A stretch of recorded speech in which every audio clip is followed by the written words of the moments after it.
Ever found yourself attracted to someone who is just rife with problems in their life? Always in need of being rescued. They may actually be more in need of a therapist than another friend or lover. They may be caught up in long-term unhealthy relationships and choose to stay there for various reasons, but they cheat to get some needs met. Temporarily, of course. Or they go from one relationship to the next and never take the time to go deep inside themselves to figure out their own issues. They would be what some call the damsel in distress, and you, their knight in shining armor, aka willing victim.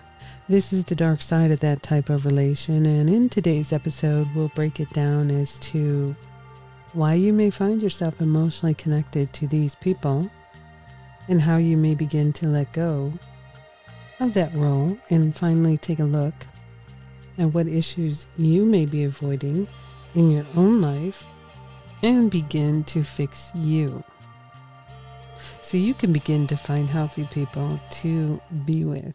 Hey there, my Dark Side crew. Welcome back. In this episode number 2 of the mini-series, The Evil of the O, where we're going deep inside the dark side of the human sexuality and how everything leads back to sex eventually. We received some great response to the first video, and if you haven't seen it yet, we encourage you to check it out soon. If you're new here, we're glad that you found us, and welcome. Here on the Dark Side, we dive deep into the abyss in each episode, and it's my hope that here you'll find some answers to many questions relating to that shadow side of our lives, what it is, how can we learn to incorporate it into our lives on a level that we can not only understand it, acknowledge it, even use these experiences in constructive ways to enhance our lives going forward. And please remember, this material is not meant for everyone and never meant for minors. So, if you're not critical thinking or you're easily triggered when someone speaks of things you don't agree with, now's the time to go find your crew elsewhere. Or stay and maybe learn some new perspectives. The choice is always yours. For our like-minded peeps, I invite you to find your crew at our home at tdsothc.com or wherever you get your podcast fix on. We're everywhere. Our home is actually podbean.com. And as always, for more info and sponsorship and possibly to be a guest on future episodes, we'd love to hear from you. So visit our site, drop us a love note. Let's explore together and find some elusive answers to some of our many dark human conditions and concerns. And with that, let's dive in. Let me start by saying that this was not the episode I was working on and planning on bringing to you at this time, but after having a conversation recently with someone I have only recently come to know, I believe a rare spiritual connection, if you will, and ultimately I've come to consider them as a special friend, and I hope to continue knowing more about them long into the future. So recently we had a convo about a relationship they've been involved with that has brought them, I believe, much joy and, yes, deep pain and some life lessons. Listening to them speak of this relationship, I could hear a lot of unsaid things. Sometimes it's what we don't say out loud that speaks volumes, right? They said the usual things like, I have no business being with this person, but they went on to explain the reasons why they found themselves in their situation. And it got me to thinking about something, more of a realization really, that some of us have found ourselves in this certain type of relationship, sometimes more than once in our lifetime. I'm speaking of the damsel in distress relationship. That is what it sounded like on my end. As I listened without judgment, of course, But I wanted to know why we as humans will get to a point where we will put ourselves in a relationship that begins with drama and continue to lie to ourselves that this could all work out in the end. From what I know about these relationships, it doesn't. So I thought I'd try and bring some clarity to this type of relationship, as some of you out there might be, feeling the same, and maybe you've been in this situation, maybe you're in the situation now. So again, I wanted to discuss this type of relationship and how we transitory beings may learn to seek healthy partners going forward. Because we're not here for a very long time, right? So what is a damsel in distress? How do we recognize if we may be the damsel or the knight? And what's so wrong with helping a person in need, right? What's wrong with someone helping us in our time of need? Well, let's just say that the movies and the novels of old have portrayed the damsel usually as a female who finds herself in a dire situation, and most likely her demise is imminent, right? Her rescuer, aka the knight in shining armor, is her hero, and he comes in just in the nick of time to save her. But in today's culture, it can also be the male who's the one in what seems to be more and more in need of rescue. Yes, gentlemen, we know you're out there, and we're not coming to rescue you. Trust and believe. We know the players and the mama boys when we see them. Well, some of us do anyway. But some of these men, I feel, are either just out to use desperate women and see how much they can get, from the partner, or partners, as in many of these men are just closet players and have several partners on the down low. And it matters not if they are found out, because there's always another victim waiting unknowingly in the wings. Yes, there are some women who play this role on unsuspecting partners as well. Neither are true damsel, of course, just users that play the victim to get what they desire from a willing victim. But that's a topic for another day. Today, we're going to explore the feminine damsel and the masculine knight, and how we may recognize our role in that type of relationship, and how we may begin to stop participating in such devastating behaviors, to learn how we can have truly meaningful experiences going forward. An article that I found doing some research, written by Deepshika Punji, say that 3 times fast, right? Believes that a damsel in distress situation is where you have the need to rescue your partner, and oftentimes at your own expense.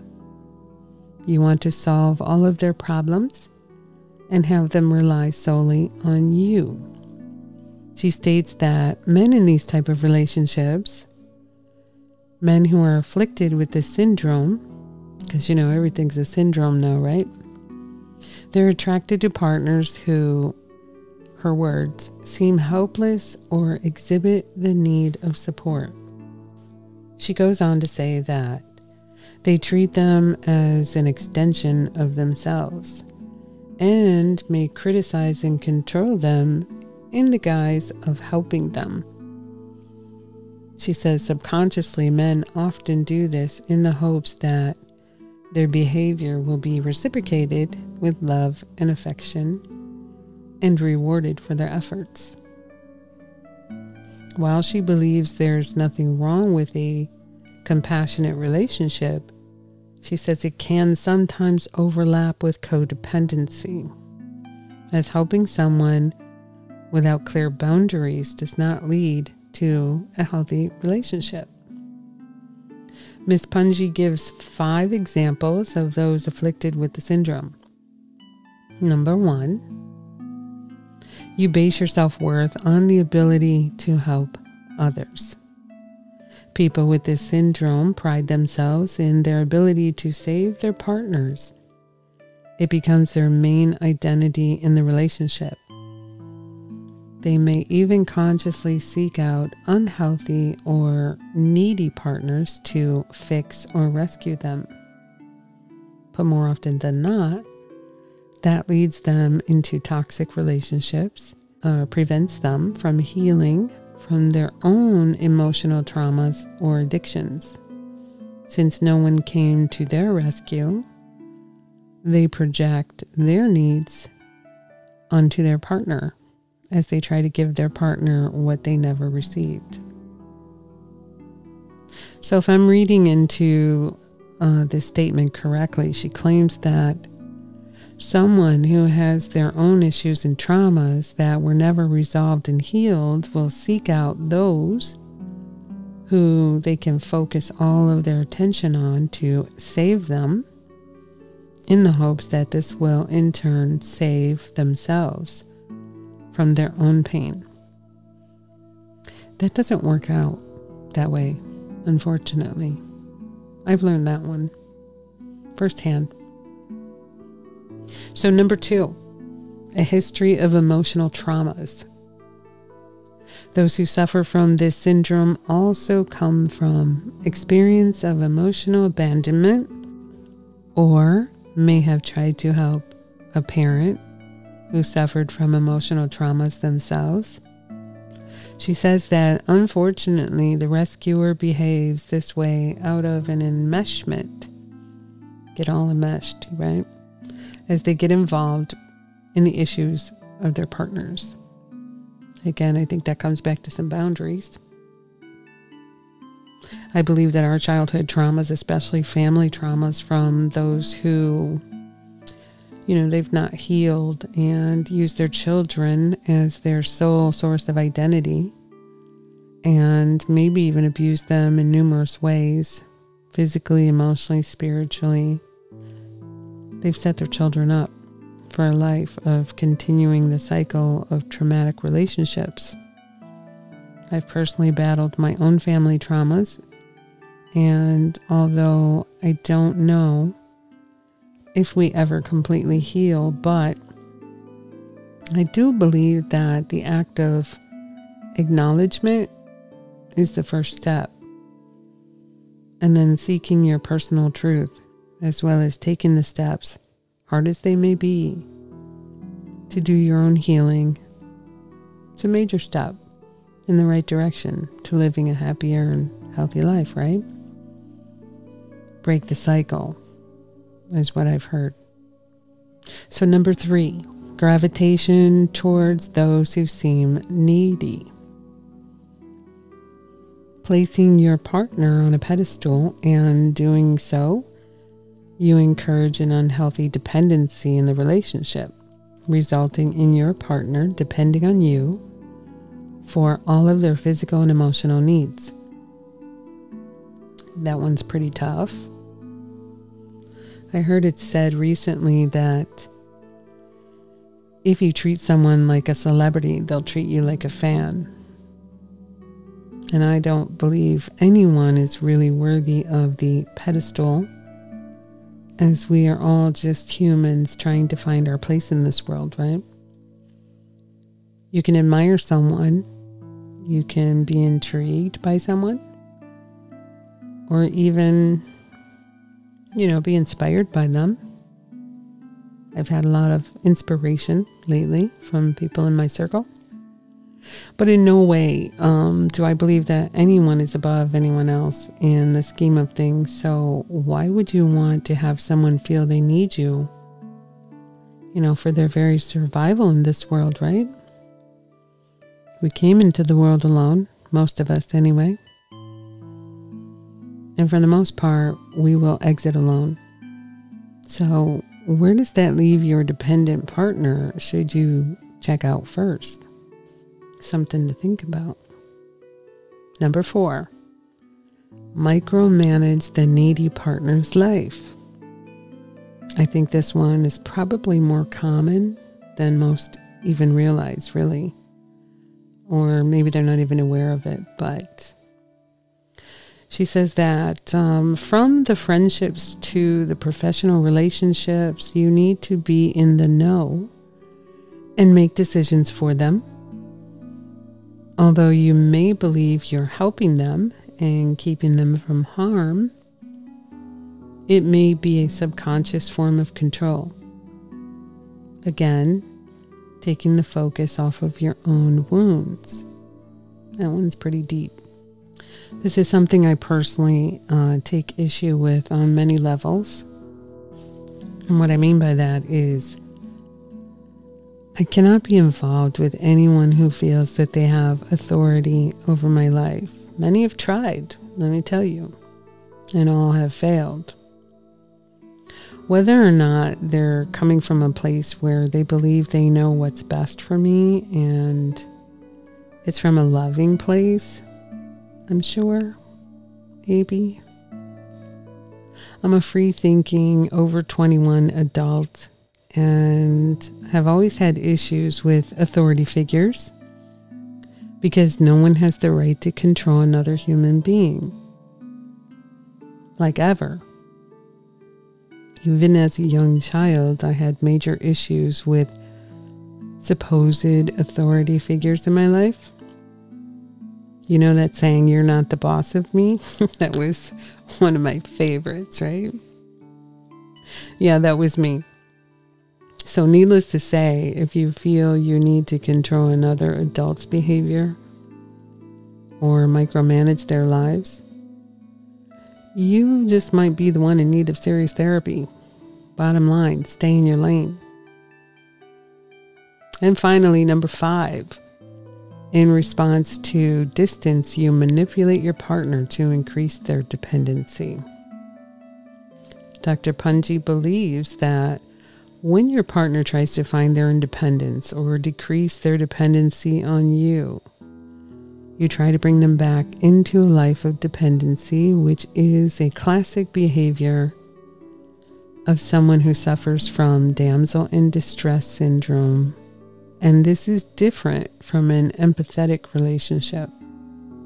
This is not a relationship built on equal support as you assume the role of the parent. So there's more, there's most likely other signs, but if you find yourself identifying with these today, it might be time to take a step back, reevaluate your relationships, and begin to take steps necessary to heal your own wounds, improve your relationships from a healthy standpoint so that you can finally be free from the pain and the suffering you have possibly spent years living through, maybe over and over again. The question I have pondered since this conversation with my friend is why? Looking at someone else's relationship as an observer, we can see the pitfalls all too clearly, as opposed to when we are the one in the eye of the storm, right? As the observer, we do have trouble understanding why they subject themselves to such pain and agony. Sometimes life-altering pain for just a few stolen moments of pleasure and the fantasy of a possible future with them, right? Yeah, I know. The simple answer, one might say, is I've never felt like this about anyone before, the way I feel about them, or simply put, because I love them. But do you really? Sure, you may have a lot of chemistry, things in common, and those things are necessary, that's true. But beyond those basic qualities, what exactly about the real person do you love? The drama? Their vulnerableness? The fantasy that all will be great in this relationship if they would just see things your way and take action? or you find yourself, that you have a need, and maybe a need to be the savior, the knight in shining armor. Maybe it's been you all along that needs to be rescued. I have found that sometimes we have egoistic needs that may be met, although temporarily, feeling like someone needs us. Or that if we concentrate on someone else's problems and issues, we will be distracted from our own. Again, temporarily. When we can break this cycle and have taken some necessary steps to free ourselves through trying to find peace again, yes, feeling anxious, maybe a little insecure, and at a loss for answers we so desperately seek, just take a deep breath and realize that your brain's dopamine and serotonin levels have decreased. So seeking a hit, if you will, like an addict, we crave just one little dose of that serotonin, the dopamine, to get through this moment. That ever so desperate phone call just to see how you're doing, or the one last time together, and that false reward unfortunately doesn't last long before you crash. The pain and, yes, humiliation comes back even stronger. It's the same feeling we get when we have a devastating breakup. We can't believe we didn't see it coming. Or, how could I have been so stupid and have believed they ever really loved me? Yes, we have all been there. And it feels shitty in the beginning, of course. Like we'll never find another one who loves us. Another one like them. Like we'll never fill the void left in our heart and our soul. But I'm here to tell you that you will. You will take the lessons learned from every ending and forge ahead to new beginnings. But first, you need to do the homework as to what happened and why it happened the way that it did. You can begin to restore your sanity and your soul's peace by remembering that, no, you're not going crazy. You're just temporarily a little bit off balance. And as anxieties and insecurities don't necessarily, they don't reflect what's really going on in your reality. As we allow our emotions to control our behavior, we find ourselves stuck in an unrelenting pattern that can become consuming if allowed to continue. We may feel like this pain will never subside. I promise you, it will. Just because it's over doesn't mean that what you had wasn't real. It's simply not your reality anymore. So take the experience and use the life lessons it brought you to ensure that the next love of your life may actually succeed, as you'll have a better chance at avoiding the pitfalls and the love traps that got you where you find yourself currently, if this is your situation, of course. More importantly, respectfully honor their need for space, as well as your space in your personal growth time, as seeking contact, like stalking, pleading, emotional badgering. It doesn't bring relief. It only brings more pathetic shame and ultimately more pain. The goal of, I can get them to change their mind, etc., is a fantasy. So stop caring about what might have been. It's not your reality now, remember? If it was meant to be, you wouldn't be where you are now, trying to understand what happened and why. When you find yourself becoming triggered, and you believe me, you will have those moments. Mindfully observe your body and let the feelings wane without trying to fix it, right? Do some deep breaths. Give yourself a 90-second timeout, or longer if that's necessary. Take a long drive or walk through the park if that's an option. Walk on the beach, wherever you're at. Take some time for you. Life is too short. So spend time with people who really love and appreciate you. There has to be somebody. Do not justify attempts to keep your ex as a friend.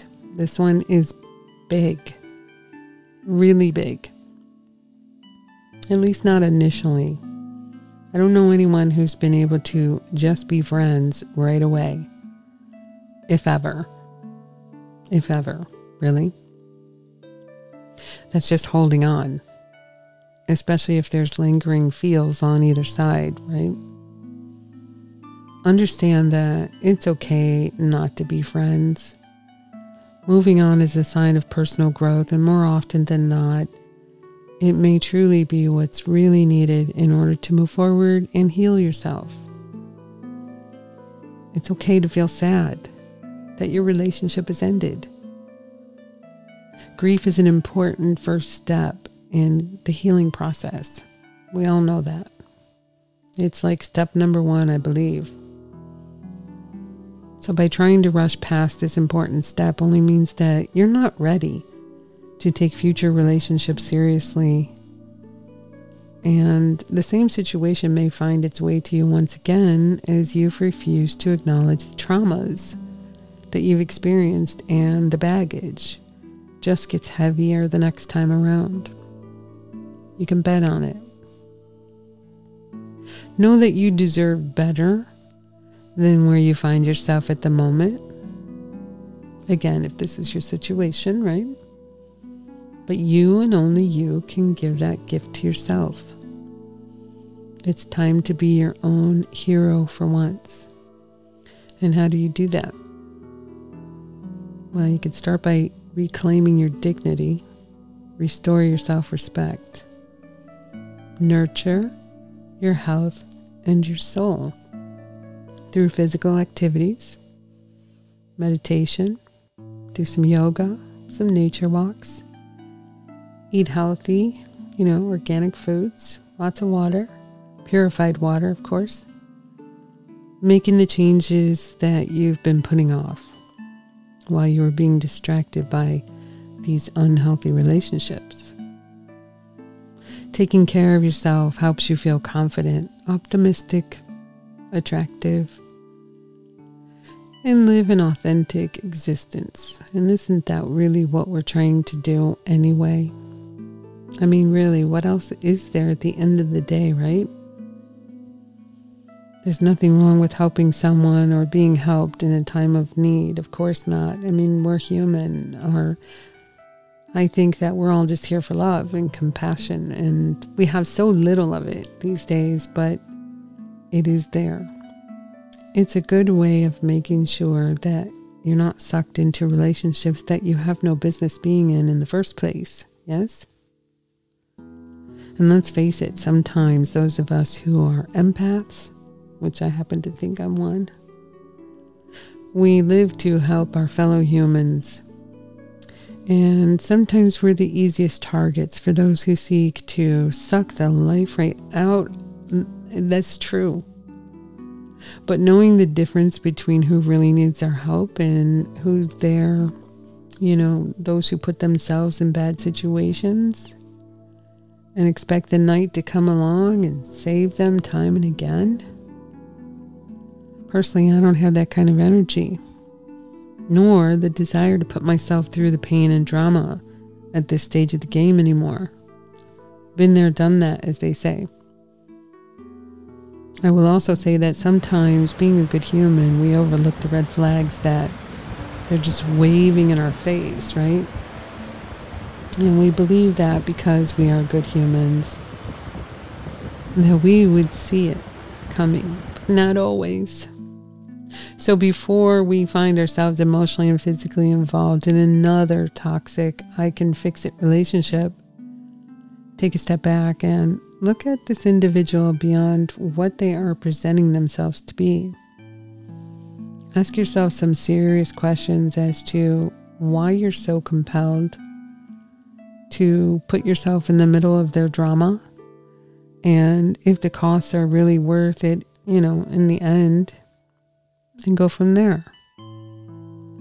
It's really not that hard to see if the person has a history or a pattern of dysfunctional relationships, behaviors, addictions, etc. And you may be the next victim in a long line of tragic episodes in their story. Or if they really are in need of a friend's helping hand. I'll leave you with this point of view, and that is this. When we truly love and respect ourselves, I mean truly, we will stop putting ourselves last. We will not allow ourselves to be used and abused by those who seek to get their needs met at the expense of those only seeking to help them. We will see the signs clearly that we are approaching dangerous waters and will retreat to safety for our own sake. We will not accept less from others than we expect from them and from ourselves. I know. It's easier said than done, right? Not really. You just get too tired, to carry someone else's bullshit. For the most part, I believe that it all goes back to the sex thing. And that's why I put this in this series. What I mean by that is that in the case of the damsel in the night, he's the handsome hero and she's the beautiful, helpless victim in the story, right? And he saves her and a passionate kiss usually follows. And then, well, we know where that leads, right? So, yes, there's usually an intimate agenda behind the scenes. And I don't think for one moment that females haven't used the sex card to snare their hero. And yes, men have too. But again, that's another episode. But what happens when that's not enough anymore? The dramas are still there. The original issues may still persist because that was the original glue of sorts, and now maybe other issues have presented themselves. I'm sorry, but no booty is worth, the hassle of another person's traumas. None. Carry your own baggage. It's heavy enough most days, right? No thanks. Me personally, well, I'd rather put my energies into someone who's got their shit together, for the most part. And I say for the most part because we're all evolving on a daily basis and we'll always have room for improvement, of course. My point is that maybe we'd have more success with our relationships if we seek those who are mentally, physically, and spiritually ready and available to have a connection than to have to work so damn hard to make something fit that is not for us to begin with. But that's just me. It's called having standards, integrity, not putting ourselves in situations where we really don't belong in the first place. But again, who am I to say what's right, for anyone, as people will do what they do until they've had enough. It's like when you're on a plane and the flight attendant tells you to put your mask on first, your oxygen mask, before you can assist someone else. It's as simple as if you don't take care of you, first, you're not going to be able to help someone else. Not for long anyway, right?